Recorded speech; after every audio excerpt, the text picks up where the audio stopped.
Tere meie armas Kivilinna koolipere. Ivakese aja pärast saabub kevadvaheaeg. Kohe varsti oleme meie teiega viimasel veerandi lävel. Me elame tormilisel, dünaamilisel, vastuolulisel ajal, kus kõik me peame tegema kõike selleks, et meie Eesti kui ka terve maailm edukalt võitleks COVID-19-ga. Nii et järgime karantiinireegleid, ei ohusta üksteist ja tänu sellele muutub kõik meie elus paremuse poole. Nüüd ootame põnevusega kooli tagasiminekut. Usume ja loodame, et karantiin möödub kiiresti ja edukalt. Nüüd saab sõna meie kooli õpilasesinduse president Neleli Särki. Tere, mina olen Neleli Särki ja olen olnud juba mõnda aega õpilasesinduse president. Ja praegu olen väljas koeraga jalutamas ja veedan mõnusalt värskesõus aega. Ja seda ma soovitan ka teile. Minge välja, tegelege selliste asjadega, mille jaoks meil varem oma kiire elu tempo juures aega ei olnud, aga mis hoiaksid mõtteid eemale praeguses raskes olukorras, keerulises olukorras. Et ka kui see olukord läbi saaks, oleks meil palju jõudu oma endise elu juurde tagasi minna ja oleksime vaimselt ja füüsiliselt veel paremas olukorras kui varem. Kõike head, näeme varsti! Suur aitäh sulle, Neleli! Ka meie koolidirektor Karin Lukk tervitab meid karantiini ajal. Tere, armsad õpilased! Nii hea meel on tervitada teid uue, sellel õppeaastal viimase perioodi alguse puhul. See kevad on olnud küll väga teistmoodi, aga ma usun, et teil kõigil oli ikkagi tore vaheaeg ja saite puhata ka. Mul on teile tervituseks siin ka üks ilus lill. See näeb välja nagu üks täitsa tavaline nartsiss, aga on midagi, mis teeb minu jaoks selle väga eriliseks. Kujutage ette ühte päeva, kus te istute kodus ja mõtlete, et saaks see karantiini juba ükskord läbi, nii tahaks oma sõpradega kokku saada, nii tahaks inimestega rääkida ja nii tahaks nendega koos olla. Ja siis järsku heliseb telefon ja mulle helistab minu kunagine pinginaaber. See sama pinginaaber, kellega meie enda Kivilinna koolis kõik kooliaastad koos käisime. Me rääkisime temaga erinevatest asjadest, kuidas kellelgi läinud on, mis tehtud on ja nii edasi. Selline täitsa tavaline telefonikõne. Ja siis lõppes see kõne ära. Aga mõne aja pärast sõitis mu maja ette auto.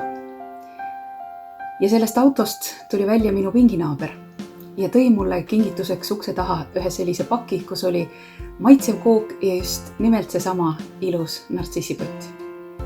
See oli niisugune armas ja meeldiv üllatus. Ta lihtsalt ütles, et tal järsku tuli tunne, et ta tahaks mulle ühe sellise väikese kingituse teha.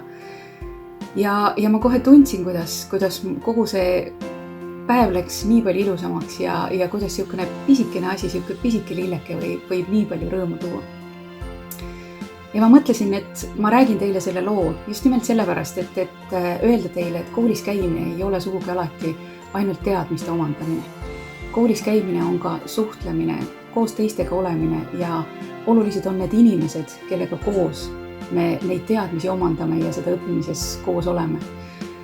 Kuigi jah, me ei saa olla füüsiliselt koos sellel perioodil, siis sellegipoolest te saate omavahel suhelda ja pidage seda kindlasti oluliseks. Sellepärast, et nii nagu see väike lugu minu vaheajast näitas, siis tegelikult need inimesed, kellega te täna kooliteed koos käite, võivad jääda teile sõpradeks kogu eluks. Nii et hoidkem üksteist ja olgem üksteise jaoks olemas. Ilusat ja edukat uut perioodi! Suur aitäh meie koolidirektorile!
mina omalt poolt soovin teile kanget tervist, teiega oli Ivan Krešin ja saade Koos on kergem.